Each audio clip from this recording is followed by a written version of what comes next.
This fucking idiot that writes this fucking wrestling show can't even spell because words were misspelled and shit was wrong because they didn't change it in the computer and just the stupid things that he has these guys say and do. It was embarrassing. And he had midgets beaten off in garbage cans and dancers in cages. Vince Russo was responsible for Jeff and Jerry Jarrett not speaking to each other for years. I ended up, one of the boys stirred me up, and I ended up the next day when I got in the elevator, I saw a bloody spot where I'd pinned my knuckles where I'd punched the wall thinking of fucking Russo, right?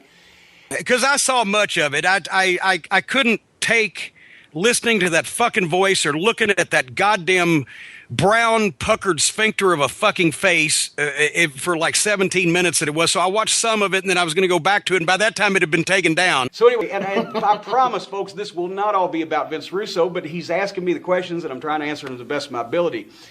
Was there one thing in particular that you can recall that maybe someone offered up as an idea and in your mind you went, that makes no sense at all, and there became this clash of ideas? Yeah, every time that every production meeting. It was every production meeting because we'd all sit in the production meeting room and Mike Tenay would read the format. The format that basically Dutch and Jeff and Russo had agreed on, but that Russo primarily is the one who would sit there and type it out and everything. And it made it even worse because Mike would read it in a non-judgmental voice. He wouldn't roll his eyes. He would. And when it got to this, just the real stupid shit that Russo insisted on putting in, and I'll give you a few examples here in a minute. I'd look over at Keith Mitchell, and from a production standpoint, he'd be going, how the fuck are we going to shoot this? Because remember, Russo's the guy one time in WCW called him on Friday and said, we need a Partridge Family bus on Monday in Boston. You know, like, you can just, okay, we'll go to the Partridge Family bus store. Sure. And every once in a while, I could almost get Mike Tenay to bust, because I'd give him that sideways look like, you know this is fucking horseshit, right? But he wouldn't. He was a pro. And I would sit there and just what he was doing to the fucking show, to the credibility of the show. One time in particular, the first time I was going to quit, just get in the car and go home, I was going to, as Jim Cornette, as the on-air commissioner, was going to make a tag team match, Rick and Scott, the Steiner brothers, versus Kurt Angle and his fucking wife, Karen.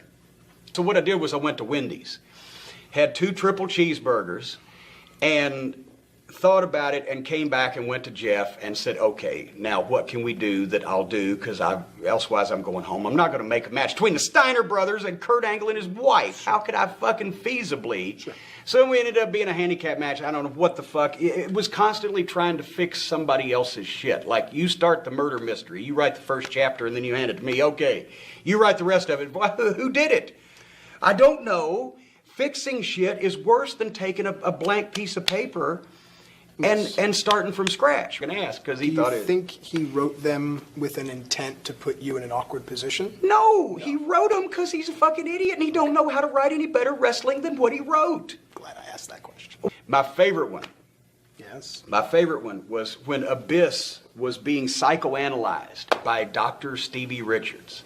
Okay, now folks, we are being led to believe So suddenly, somehow, Stevie Richards, that everybody's seen on television as a wrestler for fucking years and years, is a doctor. Yes. And not only that, but in the Impact Zone, he has an office with a secretary, with a receptionist, and he's a fucking psychiatrist, and Abyss. So anyway, Abyss goes into Dr. Stevie's receptionist's office, and he's waiting to see the fucking doctor. And the receptionist gives him a cup of coffee. And he gets a cup of coffee, he's sitting there, Dr. Stevie says, come on in. He gets on the couch. Dr. Stevie's talking to Abyss, and suddenly he says, oh, Abyss, I see that the blank has taken effect already. You see, it's what I put in the coffee that my receptionist gave you, because it paralyzes your nervous system. You're still breathing. You're still conscious. You can hear every word I say. You know what's going on around you, but you can't move a muscle, Abyss.